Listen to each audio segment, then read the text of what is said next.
지금 일본은 말 그대로 대마도발 국가 비상사태에 빠졌습니다. 대마도에서 평범하게 살아가던 한 공무원이 이유 없이 죽어가던 딸의 병을 한국이 단 몇 시간 만에 밝혀냈다는 사실이 알려지자 대마도는 물론 일본 전역에서 한국행 비행기표가 동나는 초유의 사태가 벌어진 것입니다. 일본 최고 병원들이 손도 못 대던 치명적 심장질환. 하지만 부산 대병원에 도착한 지 몇 시간도 지나지 않아 한국 의료진은 정확한 병명을 찾아내며 말했습니다. 지금 치료하면 살릴 수 있습니다. 그 한마디에 아버지는 그대로 무너졌습니다.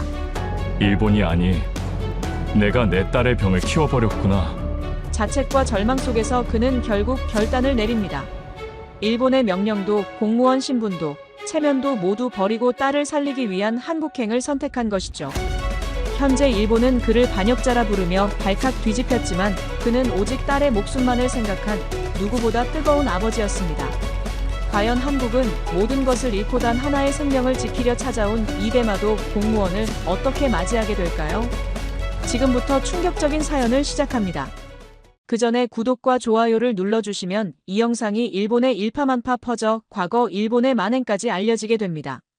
그리고 한국 의료진을 언제나 응원하신다면 한국 의료 최고라고 댓글로 남겨주세요. 또 어디서 듣고 계신지도 알려주세요. 우리 대한국민은 하나로 연결됩니다. 저는 가와시마 타케루, 58살입니다. 대마도 시청 지역행정관으로 30년을 일했죠. 아내를 잃고 홀로 키운 딸 하나가 제 전부였습니다. 하나는 23. 제 눈에는 여전히 어린아이였어요. 석 달 전부터였습니다. 하나가 밤마다 고열에 시달리기 시작했죠. 이불을 걷어차고 이마에 땀이 흥건했어요. 아침이 되면 괜찮아지곤 했지만 며칠 뒤엔 가슴을 움켜쥐더니 숨을 헐떡였습니다. 처음엔 감기려니 했어요. 하지만 그게 아니었습니다. 대마도 병원에 데려갔을 때 의사는 심전도를 찍고 피 검사를 했습니다. 1시간을 기다렸고 돌아온 답은 특별한 이상은 없습니다였죠. 저는 안도했어요. 하지만 하나는 계속 아팠습니다. 이틀 뒤 하나가 현관에서 쓰러졌습니다. 제가 퇴근해서 문을 열었을 때였어요. 딸아이가 신발장 옆에 고꾸라져 있었습니다. 얼굴이 새하얗고 입술이 파래져 있었죠. 저는 비명을 질렀고 구급차를 불렀습니다. 그때 처음으로 무서웠어요. 진짜 무서웠습니다. 후쿠오카 대학병원으로 옮겼습니다. 거기선 더 정밀한 검사를 한다고 했어요. 하나는 이틀을 입원했고 저는 병실 옆 의자에서 잠을 잤습니다. 검사 결과가 나왔을 때 담당인은 차트를 넘기며 말했죠. 스트레스성일 가능성이 큽니다. 젊은 여성에게 흔한 증상이에요. 저는 고개를 끄덕였습니다. 믿고 싶었으니까요.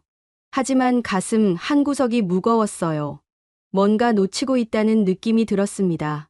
집으로 돌아온 뒤에도 하나의 상태는 나아지지 않았어요. 오히려 악화됐습니다. 밤마다 가슴을 쥐어뜯으며 울었고 숨을 쉴 때마다 휙휙 소리가 났어요. 저는 다시 오사카까지 데려갔습니다. 거기선 더 큰 병원이 있다고 들었거든요. 오사카 병원에서도 똑같았습니다. 심전도, 엑스레이, 혈액 검사. 결과는 이상 없음. 의사는 정신과 상담을 권했어요. 저는 화가 났지만 참았습니다. 딸이 보는 앞에서 소리칠 수는 없었으니까요. 그날 밤 하나가 제 손을 잡고 물었습니다. 아빠, 나 정말 괜찮을까? 저는 대답하지 못했습니다. 그저 딸의 손을 꽉 쥐었을 뿐이에요. 손바닥이 차갑고 축축했습니다. 닷새 뒤 하나가 또 쓰러졌습니다. 이번엔 집 앞 계단에서였어요. 이웃이 전화를 걸어왔고 저는 사무실에서 뛰쳐나갔습니다. 딸은 구급차에 실려 다시 대마도 병원 응급실로 갔죠. 심전도를 찍었는데 이번엔 이상한 파형이 보였다고 했어요. 하지만 30분 뒤 다시 찍었을 땐 사라졌습니다. 간헐적 부정맥일 수 있지만 확실하지 않습니다. 의사의 말이었어요. 저는 그날 처음으로 무력감을 느꼈습니다. 딸이 죽어가는데 아무도 원인을 모른다니요. 그때였습니다. 대마도 시청 동료 하나가 조심스럽게 다가왔어요. 그는 5년 전 한국에서 수술을 받았다고 했습니다. 타케루 씨, 한국 병원에 한번 가보는 건 어때요? 제 아내도 일본에서 못 찾던 병을 한국에서 찾아냈거든요. 저는 그 말을 듣고 움찔했습니다. 한국이라니. 대마도 시청 공무원이 한국 병원에 간다? 말도 안 되는 소리였어요. 저는 고개를 저었습니다. 아니, 그건 안 돼. 하지만 동료는 포기하지 않았어요. 생각해 보세요. 딸분 생명이 먼저 아닙니까? 그날 밤, 저는 잠을 이루지 못했습니다. 천장을 바라보며 동료의 말을 되새겼어요. 생명이 먼저라는 말. 맞는 말이었습니다. 하지만 제 자존심이 허락하지 않았죠.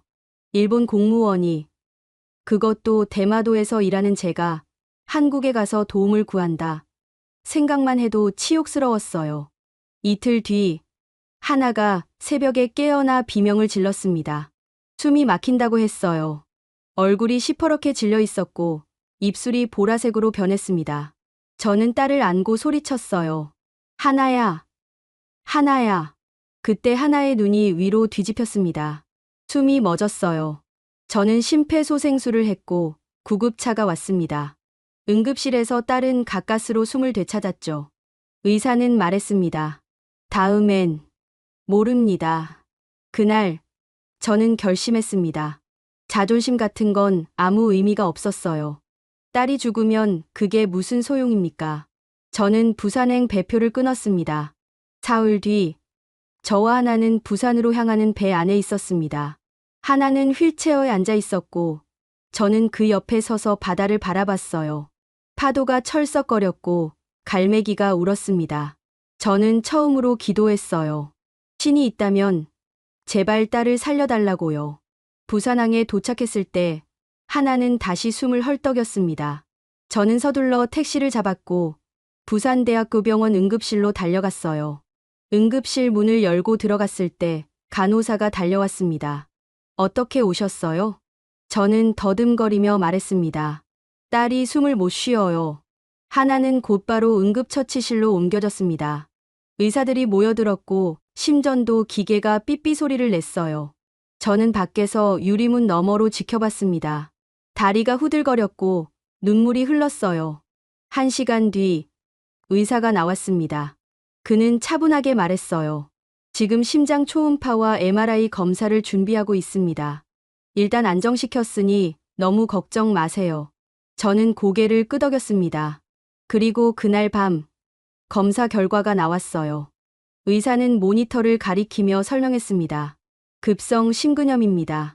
심장 근육에 염증이 생겼고 그게 부정맥을 일으키고 있어요. 지금은 부정맥성 심부전으로 진행 중입니다. 즉각적인 치료 없이는 위험합니다.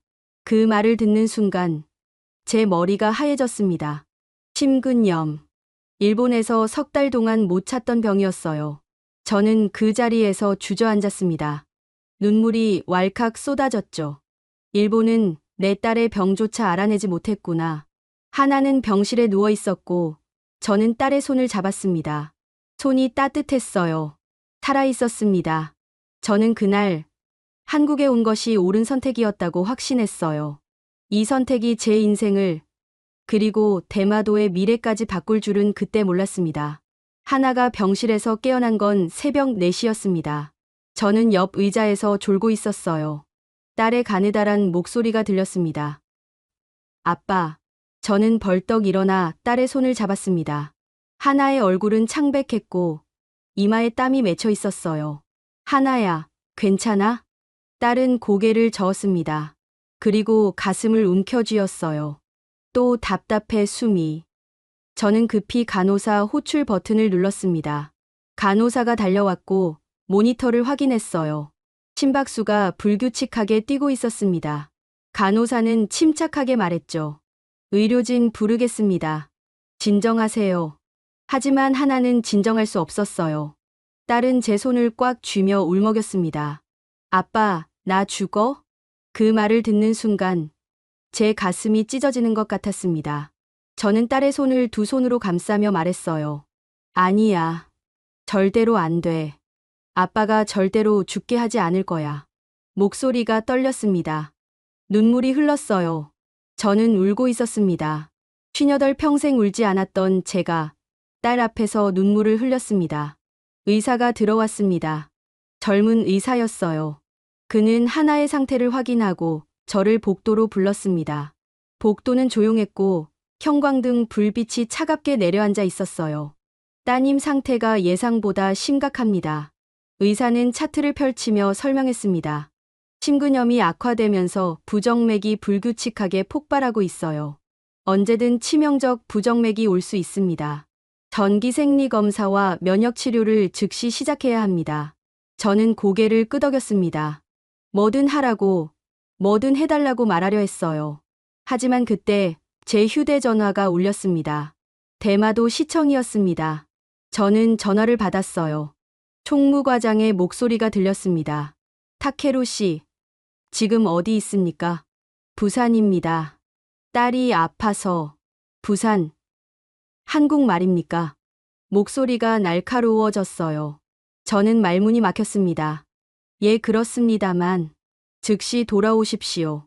공무원 신분으로 한국 의료기관을 이용하는 것은 곤란합니다. 이건 명령입니다. 전화가 끊겼습니다. 저는 멍하니 서 있었어요. 손이 떨렸습니다. 의사가 물었습니다. 무슨 일이세요? 저는 고개를 저었습니다. 아닙니다. 검사 진행해 주세요. 하지만 마음은 무겁게 가라앉았어요. 시청에서 명령을 내렸습니다. 돌아오라고요. 하지만 저는 돌아갈 수 없었습니다. 딸이 여기 있었으니까요. 그날 오후 하나는 전기생리검사실로 옮겨졌습니다. 저는 대기실에서 기다렸어요. 시계를 보니 2시였습니다. 3시가 됐고 4시가 됐어요. 검사가 길어지고 있었습니다. 5시쯤 휴대전화가 또 울렸습니다. 이번엔 후쿠오카 보건국이었어요. 가와시마 씨, 귀하의 한국 체류권에 대해 경고합니다. 공무원으로서 부적절한 행동입니다. 귀국하지 않으면 징계 절차를 밟겠습니다. 저는 전화를 끊어버렸습니다. 손이 부들부들 떨렸어요. 화가 났습니다. 딸이 죽어가는데 그들은 체면을 이야기하고 있었어요. 6시 검사실 문이 열렸습니다. 의사가 나왔고 표정이 어두웠어요. 제 심장이 쿵 내려앉았습니다. 어떻습니까? 의사는 한숨을 쉬었습니다. 검사 중에 부정맥이 여러 번 발생했습니다. 심실빈맥이었어요. 위험한 상황이었지만 다행히 제어했습니다. 저는 벽에 기댔습니다. 다리에 힘이 풀렸어요. 그럼 이제 면역 치료를 시작합니다. 하지만 솔직히 말씀드리면 심장 손상이 생각보다 큽니다. 일주일 내에 면역 반응을 잡지 못하면 의사는 말을 잇지 못했습니다. 저는 알았어요. 무슨 뜻인지요. 그날 밤 저는 하나의 병실에 앉아 있었습니다. 딸은 잠들어 있었고 모니터에서 삐삐 소리가 났어요. 심박수가 불규칙했습니다. 저는 딸의 손을 잡고 속삭였어요. 하나야 버텨다오 제발. 이틀째 되는 날 아침 병실 문이 열렸습니다. 정장을 입은 남자 둘이 들어왔어요. 일본 대사관 직원이었습니다. 가와시마 타케루 씨입니까? 그렇습니다만 저희는 부산 일본 총영사관에서 왔습니다. 귀하의 즉각적인 귀국을 요청합니다. 저는 자리에서 일어났습니다. 제 딸이 지금 치료 중입니다. 돌아갈 수 없습니다. 대마도 공무원이 한국 병원에서 장기 치료를 받는 것은 국가 이미지 훼손입니다. 귀국 절차를 밟으십시오. 목소리가 차갑고 단호했어요. 저는 주먹을 쥐었습니다. 제 딸이 죽어가고 있습니다. 목소리가 커졌어요. 하나가 잠에서 깼습니다. 딸이 놀란 눈으로 저를 봤어요. 아빠. 저는 숨을 참았습니다. 그리고 낮은 목소리로 말했죠. 나가 주십시오. 지금 당장요. 대사관 직원들이 뭔가 말하려 했지만 그때 병실 문이 다시 열렸습니다. 한국 의료진이 들어왔어요. 그리고 그 뒤로 경찰 2명이 보였습니다. 담당 의사가 말했습니다. 여기는 치료 공간입니다. 환자의 안전을 방해하는 행위는 조치하겠습니다. 경찰이 한 걸음 앞으로 나섰어요. 대사관 직원들은 서로 눈을 마주쳤고 결국 물러났습니다. 나중에 다시 연락드리겠습니다. 그들이 나간 뒤 의사가 제게 다가왔습니다. 괜찮으십니까? 저는 고개를 숙였습니다. 눈물이 또 흘렀어요. 감사합니다. 정말 감사합니다. 의사는 제 어깨를 가볍게 두드렸습니다. 환자분 생명이 먼저입니다. 걱정 마세요. 그날, 저는 깨달았습니다. 일본은 체면을 지키려 했고, 한국은 생명을 지키려 했어요. 저는 옳은 곳에 왔습니다. 딸을 살릴 수 있는 유일한 곳에요. 저는 나라보다, 공무원 신분보다, 딸이 먼저였습니다. 저는 아버지였으니까요. 면역치료가 시작된 지 사흘째 되던 날이었습니다. 하나는 병실 침대에 누워 있었고, 링거줄이 팔에 꽂혀 있었어요. 얼굴은 여전히 창백했습니다. 저는 옆에서 딸의 손을 잡고 있었죠. 아빠, 배고파. 하나가 작은 목소리로 말했습니다. 저는 미소를 지었어요. 식욕이 있다는 건 좋은 신호였으니까요. 뭐 먹고 싶어? 죽 먹고 싶어. 저는 고개를 끄덕이고 밖으로 나갔습니다. 병원 구내식당에서 흰죽을 사왔어요. 따뜻한 김이 올라오고 있었습니다. 하나는 한 숟가락 떠먹고 웃었어요. 맛있다. 그 순간이었습니다. 하나의 얼굴이 일그러졌어요. 숟가락이 바닥에 떨어졌습니다. 딸은 가슴을 움켜쥐며 신음했죠. 아빠. 저는 벌떡 일어났습니다. 모니터에서 경보음이 울렸어요. 삐삐삐삐. 심박수가 급격히 올라가고 있었습니다. 하나의 눈이 뒤집혔어요. 하나야. 하나야. 저는 딸을 흔들었습니다. 하지만 반응이 없었어요. 간호사들이 달려왔고 의사가 뛰어들어왔습니다. 심실빈맥입니다. 제세동 준비. 누군가 저를 밖으로 밀어냈습니다. 저는 복도로 나왔고 병실 문이 쾅 닫혔어요. 유리창 너머로 의료진이 분주하게 움직이는 게 보였습니다. 하나는 침대에 누워 있었고 움직이지 않았어요. 저는 그 자리에 무릎을 꿇었습니다. 하나야 버텨다오, 제발 제발. 목소리가 떨렸습니다. 눈물이 뚝뚝 떨어졌어요. 복도 바닥이 흐릿하게 보였습니다. 얼마나 지났을까요? 시간이 멈춘 것 같았어요.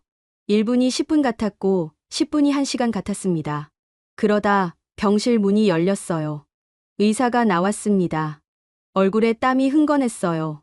안정시켰습니다. 저는 주저앉았습니다. 안도감에 온몸에 힘이 빠졌어요. 들어가 보셔도 됩니다. 하지만 따님은 아직 의식이 없습니다. 저는 비틀거리며 병실로 들어갔습니다.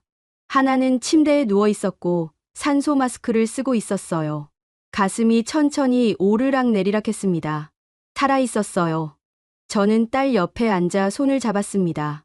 손이 차가웠습니다. 1시간 뒤 담당 교수가 병실로 왔습니다. 나이가 50쯤 돼 보이는 의사였어요. 그는 의자에 앉아 심각한 표정으로 말했습니다. 가와시마 씨, 솔직히 말씀드리겠습니다. 따님의 심장 기능이 35%까지 떨어졌습니다. 35%요? 정상인은 60에서 70%입니다. 지금 따님 심장은 언제 멈춰도 이상하지 않은 상태예요. 조직 손상이 생각보다 훨씬 큽니다. 저는 입술을 깨물었습니다. 그럼 어떻게 해야 합니까? 면역 반응을 잡아야 합니다. 일주일, 아니, 닷새 안에 잡지 못하면.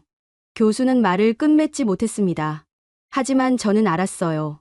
무슨 뜻인지요. 그날 오후, 제 휴대전화가 또 울렸습니다. 대마도 시청 총무과였어요. 저는 받지 않았습니다. 하지만 전화는 계속 왔습니다. 5번, 6번, 7번. 결국 저는 전화를 받았어요. 가와시마. 즉시 귀국하시오. 이건 최후 통첩입니다. 딸이 죽어가고 있습니다. 그건 개인 사정입니다. 공무원으로서 국가의 명령을 따라야 합니다. 저는 전화를 끊어버렸습니다. 그리고 전원을 껐어요. 이틀 뒤, 하나가 깨어났습니다. 눈을 천천히 떴고 저를 봤어요. 아빠, 하나야. 저는 딸의 손을 잡았습니다. 하나는 약하게 웃었어요. 나 또 쓰러졌어? 응, 하지만 이제 괜찮아. 의사 선생님들이 다 해결했어. 하나는 고개를 끄덕였습니다. 그리고 천천히 물었어요. 아빠 일본에선 날 못 고쳤는데 여기선 고칠 수 있을까? 저는 대답하지 못했습니다. 확신할 수 없었으니까요. 하지만 딸에게 거짓말할 수는 없었어요. 모르겠어. 하지만 여기 선생님들이 최선을 다하고 계셔. 하나는 눈물을 흘렸습니다. 아빠 무서워. 저는 딸을 꼭 안았습니다. 딸의 몸이 떨리고 있었어요. 나도 무서워. 하지만 포기하지 않을 거야. 절대로. 그날 저녁 병실 문이 열렸습니다. 또 정장을 입은 남자들이었어요. 일본 대사관 직원들이었습니다. 이번엔 3명이었죠. 가와시마 씨, 일본 정부가 귀하의 공무원 신분 정지를 검토하고 있습니다. 지금 돌아오면 선처하겠습니다.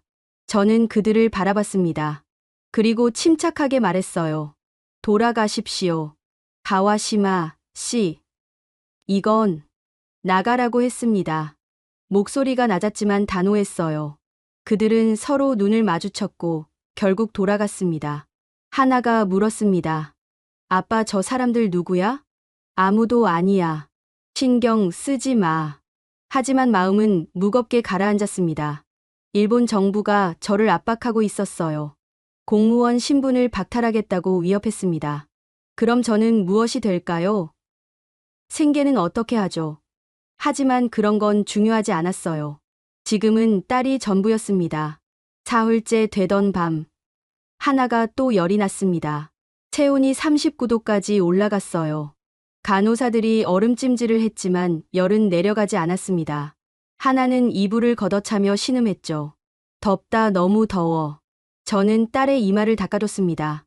손수건이 금방 뜨거워졌어요. 새벽 4시, 의사가 왔습니다. 검사 결과를 들고 있었어요. 심장 MRI를 다시 찍었습니다. 염증이 조금 줄었지만 아직 위험 구역입니다. 합병증 위험도 큽니다. 합병증이요? 신부전이 악화되거나 혈전이 생길 수 있습니다. 그렇게 되면 의사는 고개를 저었습니다. 저는 벽에 기댔어요. 다리에 힘이 없었습니다. 그날 아침 휴대전화에 문자가 왔습니다. 대마도 시청에서였어요. 귀하의 공무원 신분이 3일 후 정지됩니다. 최종 경고입니다. 저는 휴대전화를 던졌습니다. 화면이 깨졌어요. 저는 주먹으로 벽을 쳤습니다. 손등이 까졌고 피가 났습니다. 하지만 아프지 않았어요. 마음이 더 아팠으니까요. 하나가 잠든 사이 저는 복도로 나왔습니다. 창문 밖을 봤어요. 부산 바다가 보였습니다. 파도가 철썩거렸고 배들이 떠 있었어요. 저는 생각했습니다. 제가 옳은 선택을 한 걸까요? 딸을 살릴 수 있을까요? 그때 뒤에서 목소리가 들렸습니다. 가와시마 씨. 돌아보니 담당 교수였어요. 그는 제 옆에 섰습니다. 포기하지 마십시오. 따님은 아직 젊습니다. 싸울 힘이 있어요. 우리도 최선을 다하고 있습니다. 저는 고개를 끄덕였습니다. 눈물이 또 흘렀어요. 감사합니다, 정말. 교수는 제 어깨를 두드리고 갔습니다. 저는 다시 창밖을 봤어요. 해가 떠오르고 있었습니다. 새로운 하루였어요. 딸이 살아있는 하루였습니다. 저는 그걸로 충분했어요. 오늘도 싸울 겁니다. 내일도 싸울 거예요. 딸이 다시 웃을 때까지요. 닷새째 되던 아침이었습니다. 저는 병원 카페테리아에서 커피를 마시고 있었어요. 밤새 하나 옆에서 지키다가 잠깐 나온 거였습니다. 손에 든 종이컵이 떨렸어요. 잠을 제대로 못 잔 지 일주일째였습니다. 그때 휴대전화가 울렸습니다. 대마도에 사는 동료였어요. 저는 전화를 받았습니다. 타케루 씨 뉴스 봤어요? 무슨 뉴스요? 일본 뉴스에 타케루 씨 이야기가 나왔어요. 저는 심장이 철렁 내려앉았습니다. 동료는 떨리는 목소리로 계속 말했어요. 외국 공무원이라고 한국에 빌붙어서 치료받는다고 방송에서 그렇게 나왔습니다. 저는 전화를 끊었습니다. 손이 부들부들 떨렸어요. 외국 공무원. 그 단어가 머릿속에서 맴돌았습니다. 병실로 돌아갔을 때 하나는 깨어 있었어요. 딸은 휴대전화를 들고 있었고 얼굴이 새하였습니다. 아빠, 딸의 목소리가 떨렸어요. 저는 다가갔습니다. 왜 그래? 하나는 휴대전화 화면을 보여줬습니다. 일본 뉴스 사이트였어요. 제목이 크게 박혀 있었습니다. 대마도 공무원, 한국서 불법 의료행위 논란. 기사를 읽었습니다. 제 이름이 나와 있었고 사진도 실려 있었어요. 기사는 저를 국가를 배신한 공무원이라고 불렀습니다. 댓글에는 더 심한 말들이 가득했어요. 나라 망신시키네, 한국 가서 빌어먹는 거 아니냐, 공무원 자격 박탈해라. 저는 휴대전화를 내려놨습니다. 하나가 울고 있었어요. 아빠, 내가 아빠 인생 망가뜨렸어. 딸은 눈물을 흘리며 말했습니다. 내가 아프지만 않았어도 아빠가 이런 일 당하지 않았을 텐데. 저는 딸을 꼭 안았습니다. 아니야. 이건 내 잘못이 아니야. 하지만 하나야, 들어. 아빠한텐 내가 전부야. 일본이 뭐라든 사람들이 뭐라든 상관없어. 넌 살아야 해. 그것만 중요해. 하나는 제 품에서 흐느꼈습니다. 저는 딸의 등을 쓰다듬었어요. 가슴이 찢어지는 것 같았습니다. 그날 오후 하나에게 또 고열이 났습니다. 체온이 40도까지 올라갔어요. 간호사들이 급히 얼음팩을 가져왔지만 열은 쉽게 내려가지 않았습니다. 하나는 이불을 움켜쥐며 신음했어요. 춥다, 너무 추워. 땀이 흥건했는데 춥다고 했습니다. 저는 딸에게 담요를 더 덮어줬어요. 하지만 하나는 계속 떨었습니다. 의사가 급히 들어왔습니다. 혈압을 재고 심전도를 확인했어요. 쇼크 징후가 보입니다. 면역치료 부작용일 수 있습니다. 부작용이요? 치료 과정에서 나타날 수 있는 반응입니다. 지금 치료 방향을 다시 논의해야 합니다. 저는 다리에 힘이 풀렸습니다. 의자에 주저앉았어요. 그럼 치료를 멈춰야 한다는 겁니까? 아니요. 방법을 조정해야 한다는 겁니다. 하지만 시간이 촉박합니다. 의사는 급히 나갔고 저는 딸 옆에 남았습니다. 하나는 눈을 감고 있었어요. 얼굴이 붉게 달아올라 있었습니다. 1시간쯤 지났을까요? 병실 문이 열렸습니다. 이번엔 낯선 남자가 들어왔어요. 정장을 입고 서류 가방을 들고 있었습니다. 가와시마 타케루 씨입니까? 그렇습니다만. 일본 후생성에서 나왔습니다. 그는 서류를 꺼내 책상 위에 올려놨어요. 한국 의료기관의 치료 방식은 검증되지 않았으며 위험성이 높습니다. 일본 정부는 기하의 즉각적인 치료 중단과 귀국을 요구합니다. 저는 그를 바라봤습니다. 제 딸이 죽어도 상관없다는 말입니까? 일본에도 우수한 병원들이 있습니다. 거기서 치료받으십시오. 일본은 석 달 동안 병조차 찾지 못했습니다. 목소리가 커졌어요. 하나가 놀라서 눈을 떴습니다. 한국에 온 지 일주일 만에 병을 찾았고 지금 치료하고 있습니다. 일본은 뭘 했습니까? 스트레스라고만 했잖아요. 후생성 직원은 표정 하나 변하지 않았습니다. 귀하의 선택입니다. 하지만 결과는 귀하가 책임져야 합니다. 그는 서류를 두고 나갔어요. 저는 그 서류를 집어들었습니다. 손이 떨렸어요. 구겨서 쓰레기통에 던졌습니다. 하나가 작은 목소리로 물었습니다. 아빠, 우리 일본으로 돌아가야 해? 아니야. 절대 안 돌아가. 하지만 아빠가. 하나야, 걱정하지 마. 아빠는 괜찮아. 하지만 괜찮지 않았어요. 마음이 무너지고 있었습니다. 일본 정부가 저를 짓누르고 있었고 언론이 저를 공격하고 있었어요. 대마도 사람들도 저를 손가락질할 거였습니다.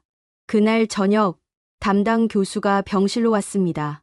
여러 의사들이 함께였어요. 가와시마 씨, 회의를 했습니다. 교수는 의자에 앉았습니다. 따님의 면역치료 중 부작용이 나타났지만 이건 예상 범위 내입니다. 치료 용량을 조정하고 보조 약물을 추가하면 괜찮을 겁니다. 정말입니까? 네. 실제로 염증 수치는 조금씩 떨어지고 있습니다. 방향은 맞습니다. 다만 시간이 필요합니다. 저는 안도의 한숨을 쉬었어요. 감사합니다, 정말. 교수는 고개를 끄덕였습니다. 그리고 한 가지 더 말씀드리고 싶은 게 있습니다. 뭡니까? 일본 쪽에서 압박이 들어오고 있다는 건 알고 있습니다. 하지만 저희는 흔들리지 않을 겁니다. 여기선 환자가 우선입니다. 나라도, 정치도, 그 무엇도 환자 생명보다 앞설 수 없습니다. 그 말을 듣는 순간 저는 눈물이 났습니다. 목이 메었어요. 감사합니다, 선생님. 교수와 의사들이 나간 뒤 저는 창밖을 봤습니다. 해가 지고 있었어요. 부산 바다가 붉게 물들어 있었습니다. 저는 생각했습니다. 일본은 저를 버렸지만 한국은 저를 지켜주고 있다고요. 그날 밤 하나의 열이 조금씩 내려갔습니다. 체온이 38도로 그리고 37도로 떨어졌어요. 간호사가 들어와 확인하고 미소 지었습니다. 다행이에요. 고비를 넘긴 것 같습니다. 저는 하나의 손을 잡았습니다. 손이 따뜻했어요. 딸은 잠들어 있었고 숨을 고르게 쉬고 있었습니다. 저는 딸의 이마에 입을 맞췄어요. 하나야, 조금만 더 버텨다오. 복도로 나왔을 때 휴대전화에 문자가 와 있었습니다.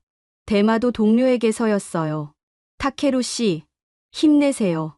저는 타케루 씨가 옳다고 생각합니다. 딸을 지키는 게 먼저니까요. 짧은 문자였지만 가슴이 따뜻해졌습니다. 저 혼자가 아니었어요.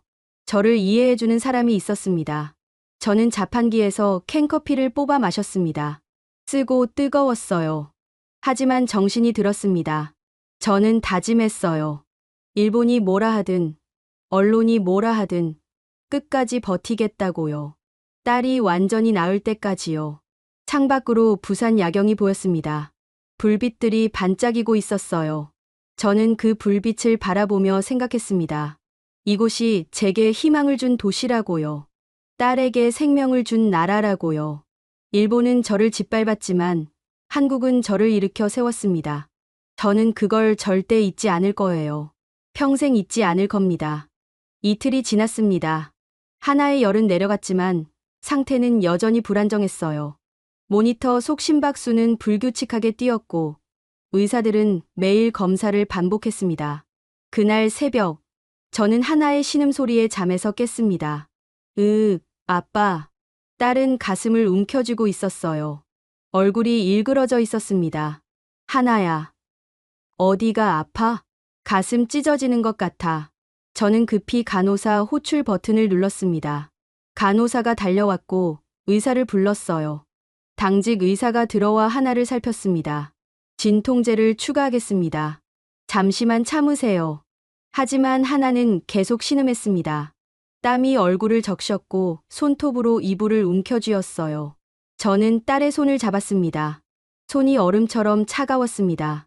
하나야, 조금만 참아. 하나는 눈물을 흘렸습니다. 아빠 제발 끝나게 해줘. 너무 아파. 그 말을 듣는 순간 제 가슴이 무너졌습니다. 딸이 포기하려 하고 있었어요. 저는 딸의 얼굴을 두 손으로 감싸며 말했습니다. 안 돼. 포기하면 안 돼. 조금만 더 버티면 나아질 거야. 하지만 너무 힘들어. 나도 알아. 하지만 넌 할 수 있어. 아빠가 옆에 있잖아. 같이 버티자. 하나는 고개를 끄덕였습니다. 눈물이 계속 흘렀어요. 저도 울었습니다.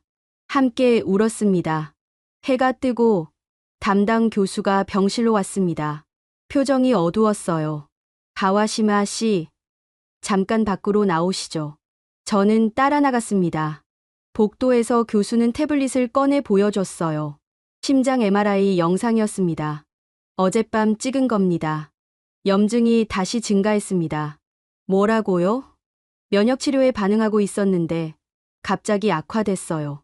원인을 모르겠습니다. 합병증 위험이 매우 큽니다. 저는 벽에 기댔습니다. 그럼 어떻게 해야 합니까? 두 가지 선택지가 있습니다.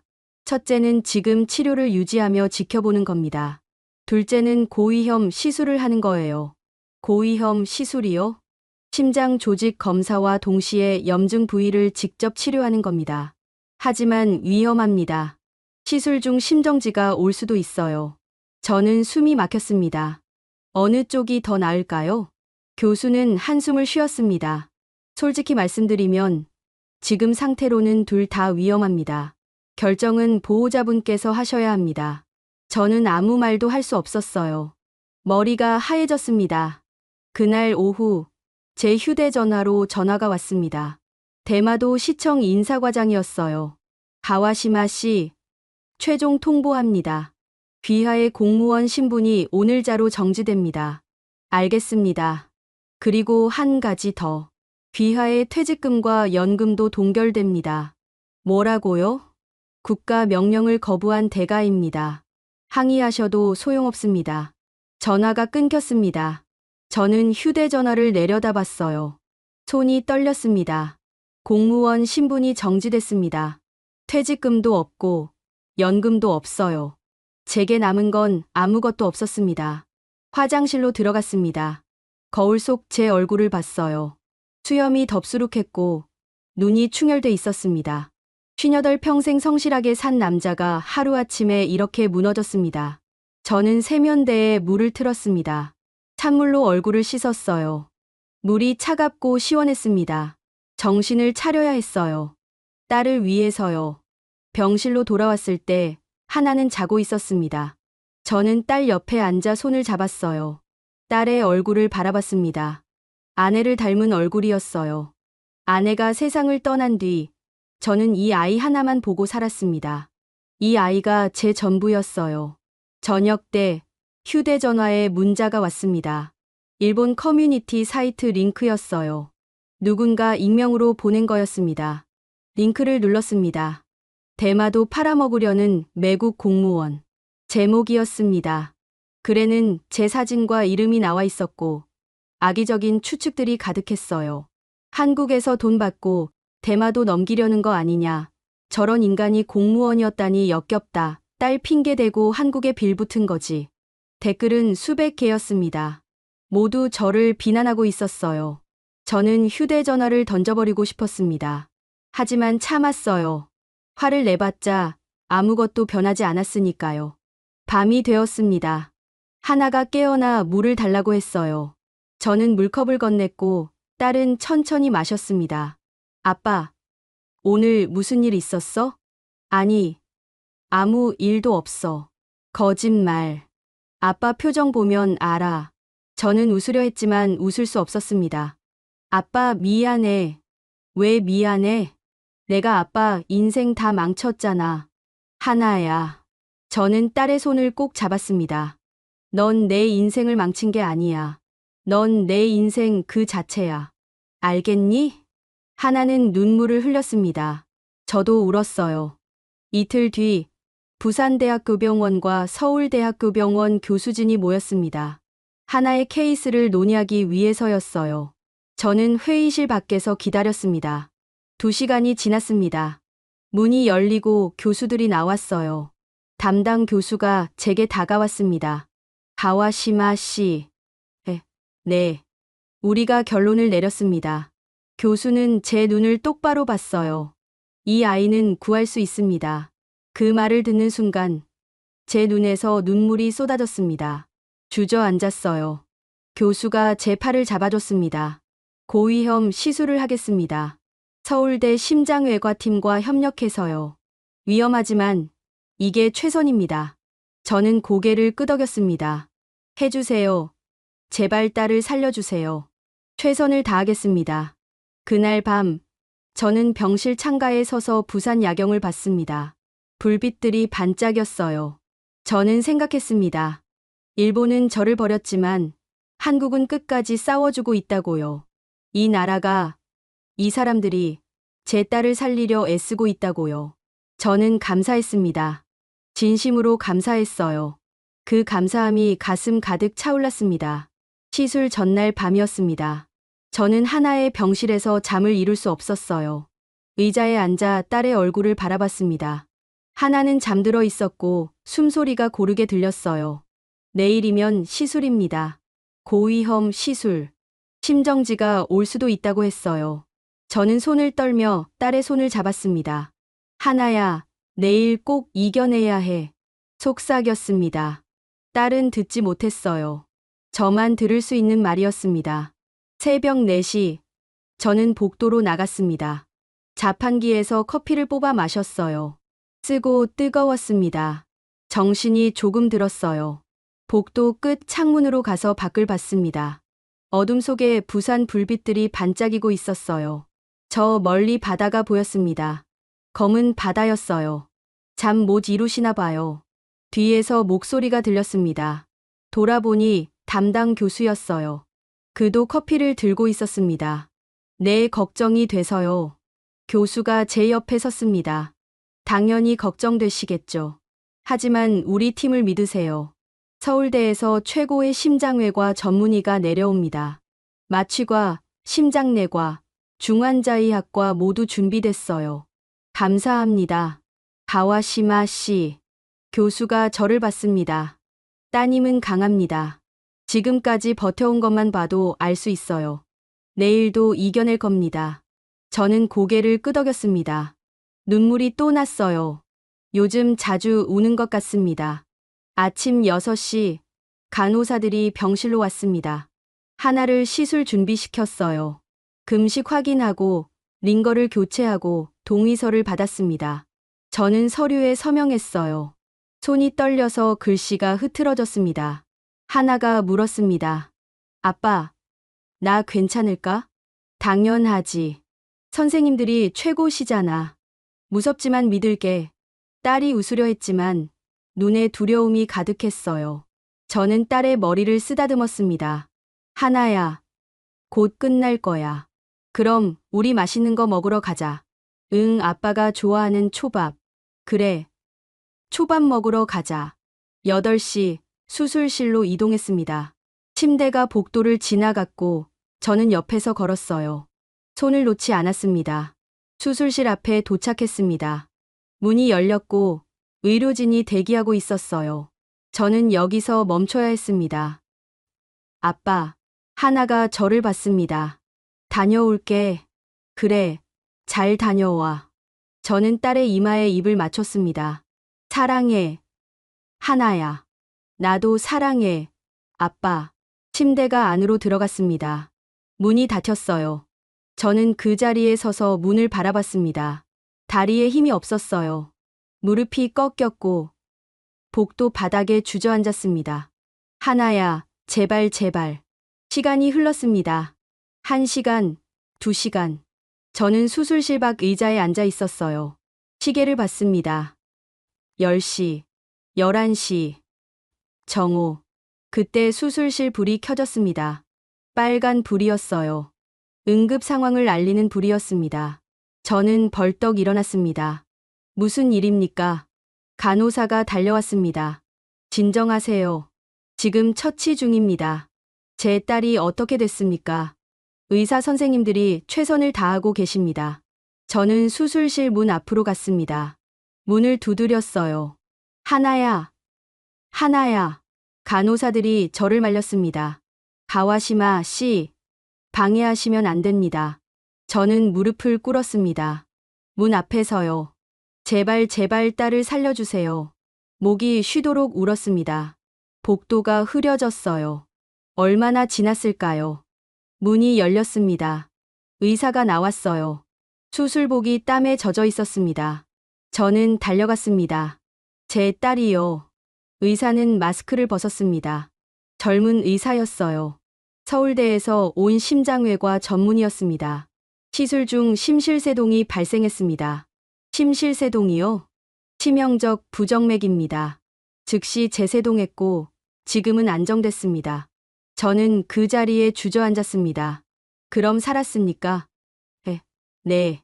하지만 아직 시술이 끝나지 않았습니다. 다시 들어가야 합니다. 의사는 다시 수술실로 들어갔습니다. 문이 닫혔어요.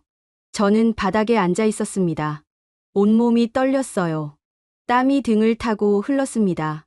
그때 복도 저쪽에서 목소리가 들렸습니다. 가와시마 씨. 돌아보니 정장을 입은 남자들이었습니다. 일본 대사관이었어요. 지금은 안 됩니다. 나가 주십시오. 제가 말했습니다. 일본 정부가 강제 송환을 검토하고 있습니다. 귀하와 따님을 일본으로 데려가겠습니다. 안 됩니다. 지금 시술 중입니다. 치료 효과가 없으면 중단하고 귀국해야 합니다. 저는 일어섰습니다. 나가라고 했습니다. 목소리가 울렸습니다. 복도에 메아리 쳤어요. 그때 엘리베이터 문이 열렸습니다. 양복을 입은 한국 사람들이 나왔어요. 신분증을 보여줬습니다. 국가정보원 의료보호팀입니다. 팀장으로 보이는 사람이 일본 대사관 직원들을 봤습니다. 한국은 환자 생명 최우선 원칙을 지킵니다. 치료를 방해하는 행위는 법적 조치하겠습니다. 일본 대사관 직원들은 당황한 표정이었어요. 그들은 서로 눈을 마주쳤고 결국 물러났습니다. 이건 외교 문제가 될 겁니다. 그럼 외교 채널로 이야기하십시오. 여기선 안 됩니다. 그들이 떠난 뒤 국정원 팀장이 제게 다가왔습니다. 괜찮으십니까? 네, 감사합니다. 우리 정부도 이 상황을 알고 있습니다. 걱정 마십시오. 팀장은 복도 끝에 섰습니다. 지키는 것처럼요. 시간이 또 흘렀습니다. 오후 2시, 3시. 시술이 길어지고 있었어요. 4시쯤 수술실 문이 열렸습니다. 의료진이 나왔어요. 표정들이 지쳐 있었습니다. 담당 교수가 마스크를 벗으며 말했습니다. 성공했습니다. 저는 그 말을 듣고 무너졌습니다. 바닥에 주저앉았어요. 눈물이 쏟아졌습니다. 부정맥의 근원을 찾아 제거했습니다. 염증 부위도 직접 치료했어요. 이제 회복만 남았습니다. 저는 고개를 들었습니다. 정말입니까? 정말? 네. 따님은 잘 싸웠습니다. 교수가 손을 내밀었어요. 저는 그 손을 잡고 일어섰습니다. 감사합니다. 정말 감사합니다. 저는 교수의 손을 두 손으로 잡았습니다. 눈물이 멈추지 않았어요. 제 딸을 살려주셔서 감사합니다. 교수도 눈시울이 붉어졌습니다. 우리 일입니다. 축하합니다. 가와시마 씨. 하나는 중환자실로 옮겨졌습니다. 저는 유리창 너머로 딸을 봤어요. 기계들에 둘러싸여 있었지만 가슴이 오르락내리락 했습니다. 살아있었어요. 저는 유리창에 손을 댔습니다. 하나야, 잘했어. 정말 잘했어. 그날 밤 저는 중환자실 밖 의자에서 잠들었습니다. 처음으로 편하게 잠들었어요. 딸이 살았으니까요. 한국이 딸을 살렸으니까요. 중환자실에서 이틀이 지났습니다. 저는 유리창 너머로 하나를 지켜봤어요. 딸은 여전히 잠들어 있었고 인공호흡기가 연결돼 있었습니다. 하지만 의사들은 안심하라고 했어요. 수치들이 좋아지고 있다고요. 셋째 날 아침이었습니다. 간호사가 급히 나왔어요. 가와시마 씨, 따님이 깨어났습니다. 저는 뛰어갔습니다. 중환자실 안으로 들어갈 수 있었어요. 하나는 눈을 뜨고 있었습니다. 인공호흡기는 이미 제거된 상태였어요. 하나야. 딸이 저를 봤습니다. 천천히 입술을 움직였어요. 아빠. 목소리가 아주 작았습니다. 하지만 들렸어요. 저는 딸의 손을 잡았습니다. 응. 아빠야. 나 살았어. 눈물이 주르륵 흘렀습니다. 딸의 눈에서요. 그래, 살았어. 넌 해냈어. 한국이 나 살렸어. 저는 고개를 끄덕였습니다. 그래, 한국이 널 살렸어. 하나는 눈물을 흘리며 웃었습니다. 저도 울며 웃었어요. 우리는 함께 울고 웃었습니다. 담당 의사가 들어왔습니다. 하나의 상태를 확인하고 미소 지었어요. 잘하셨어요. 이제 힘든 고비는 넘겼습니다. 하지만 의사는 덧붙였습니다. 다만 48시간은 집중 관찰이 필요합니다. 혈압이 불안정하고 면역 반응이 아직 완전히 잡히지 않았어요. 저는 이해했습니다. 아직 끝난 게 아니라는 걸요. 그날 오후 하나는 다시 잠들었습니다. 저는 중환자실 밖으로 나와 복도를 걸었어요. 다리가 후들거렸습니다. 지난 2주일간 제대로 먹지도 자지도 못했으니까요. 구내 식당으로 갔습니다. 김치찌개를 시켰어요. 한국에 온 뒤 처음 먹는 제대로 된 식사였습니다. 뜨겁고 얼큰했어요. 눈물이 났습니다. 맛있어서가 아니라 안도감 때문이었어요. 휴대전화를 켰습니다. 꺼놓은 지 며칠 됐어요. 문자가 쏟아져 들어왔습니다. 대부분 일본에서 온 거였어요. 대마도 시청에서 온 공문. 귀하의 공무원 신분이 완전히 박탈되었음을 통보합니다. 일본 언론사에서 온 취재 요청. 매국 공무원 인터뷰 가능하십니까? 악성 문자들도 있었습니다. 나라 팔아먹은 놈, 부끄러운 줄 알아라. 저는 휴대전화를 내려놨습니다. 밥을 먹었어요. 하나하나 씹어 삼켰습니다. 이제 이런 것들은 중요하지 않았어요. 딸이 살았으니까요. 그날 밤, 하나의 혈압이 떨어졌습니다. 간호사들이 분주하게 움직였고 의사가 급히 왔어요. 승합제를 투여했습니다. 저는 유리창 밖에서 지켜봤어요. 주먹을 꽉 쥐었습니다. 1시간 뒤 혈압이 안정됐습니다. 의사가 나와 말했어요. 괜찮습니다. 일시적 현상이었어요. 저는 안도의 한숨을 쉬었습니다. 다음 날 아침, 하나가 또 깨어났습니다. 이번엔 더 또렷했어요. 저를 보고 웃었습니다. 아빠, 배고파. 저는 웃었습니다. 의사 선생님께 물어볼게. 의사는 미음을 허락했어요. 저는 구내 식당에서 미음을 사왔습니다. 하나에게 한 숟가락씩 떠먹였어요. 딸은 천천히 먹었습니다. 맛있다. 그래, 천천히 먹어. 아빠, 고마워. 왜? 날 포기 안 해줘서. 저는 딸의 머리를 쓰다듬었습니다. 포기할 리가 없잖아.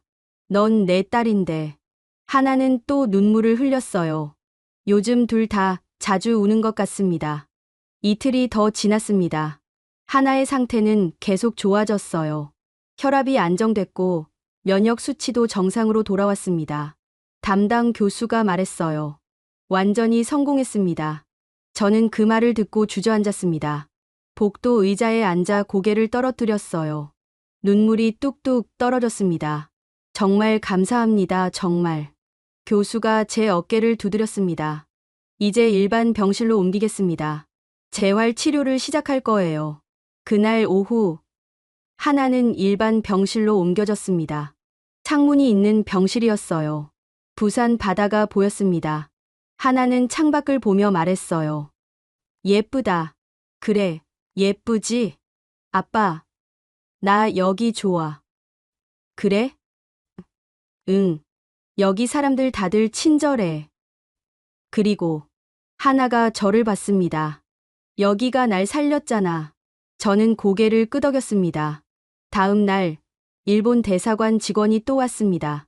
이번엔 혼자였어요. 나이 든 남자였습니다. 가와시마 씨, 축하합니다. 따님이 회복되셨다고 들었습니다. 감사합니다.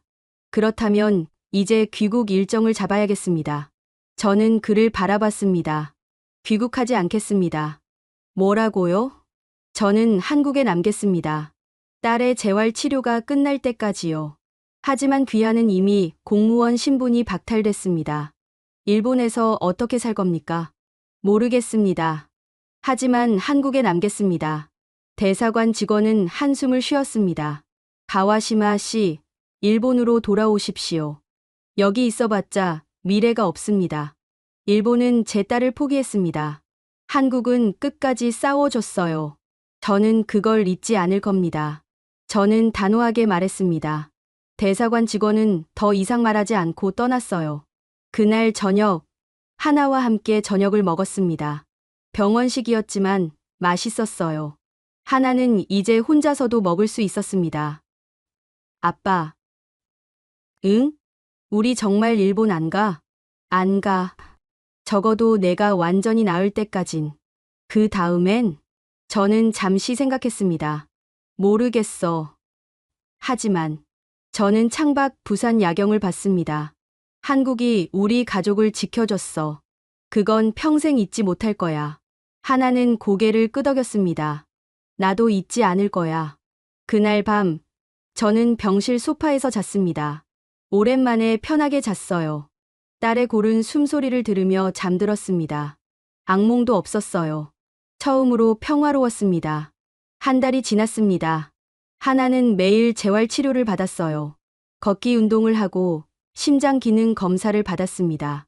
수치들은 계속 좋아졌어요. 심장 기능이 50%까지 회복됐습니다.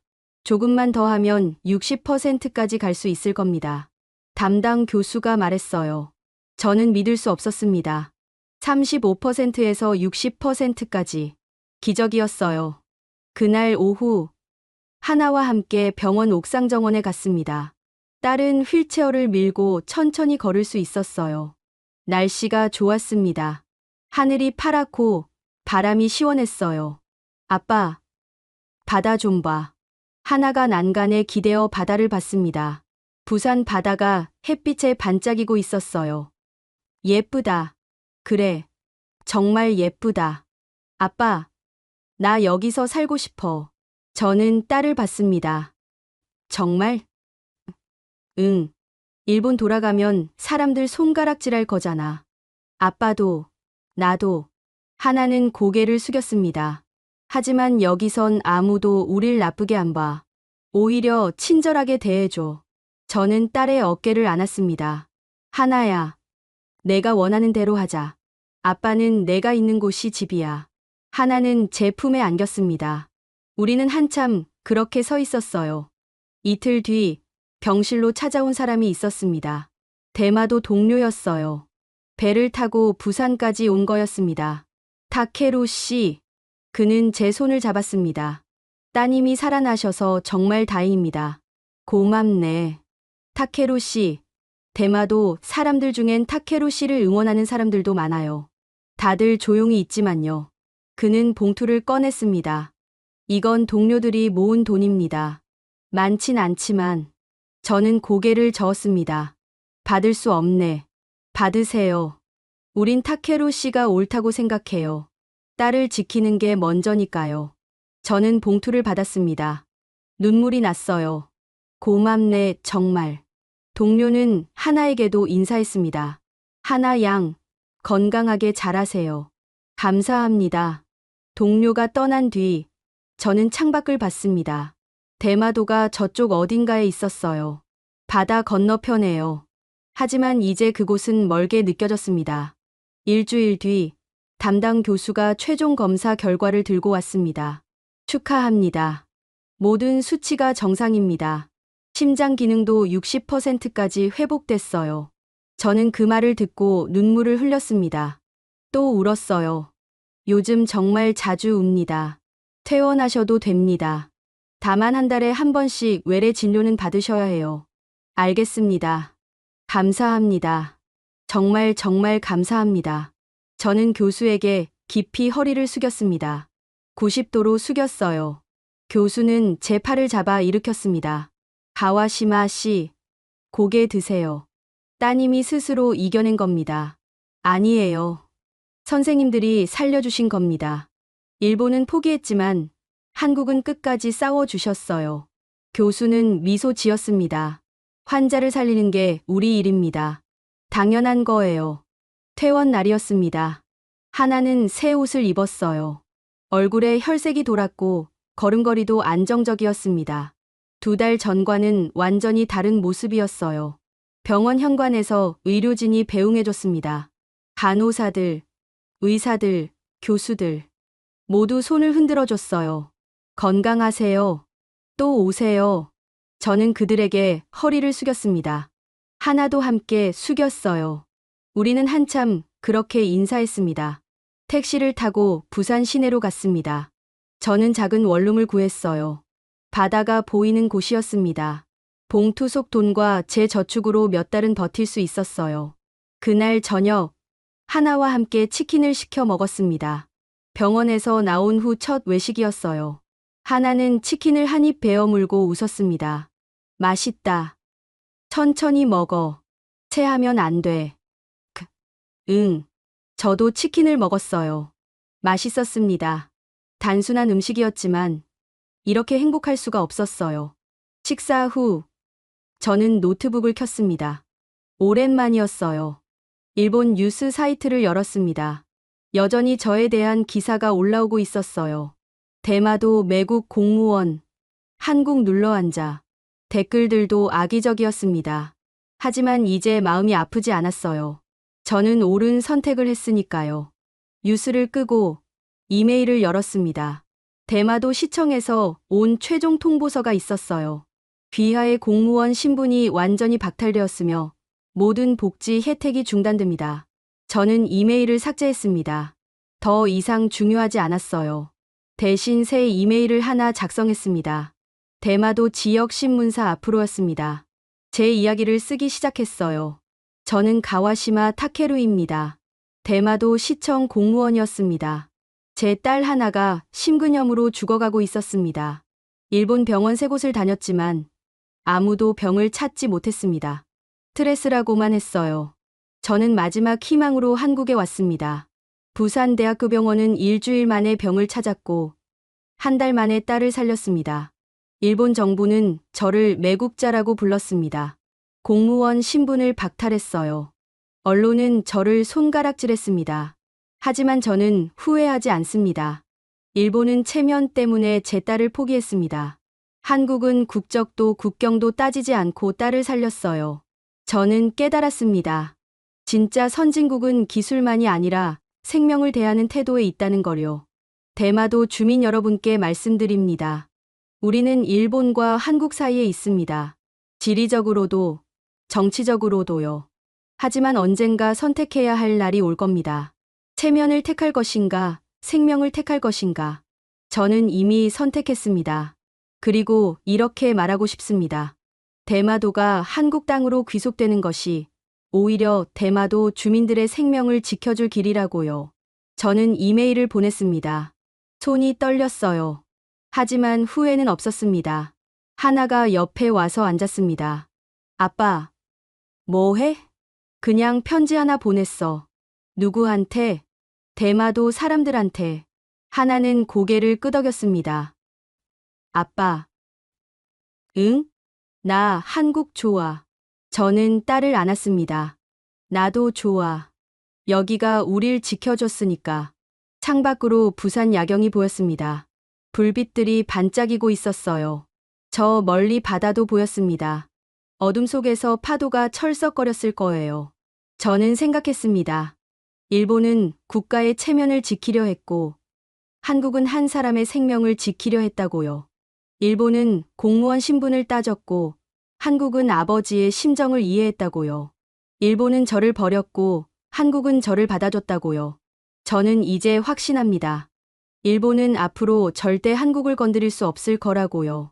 왜냐하면 일본은 사람보다 체면을 택했지만 한국은 체면보다 사람을 택했으니까요. 그리고 우리 가족은 한국이 지켜줬으니까요. 하나가 제 어깨에 머리를 기댔습니다. 아빠, 사랑해. 나도 사랑해.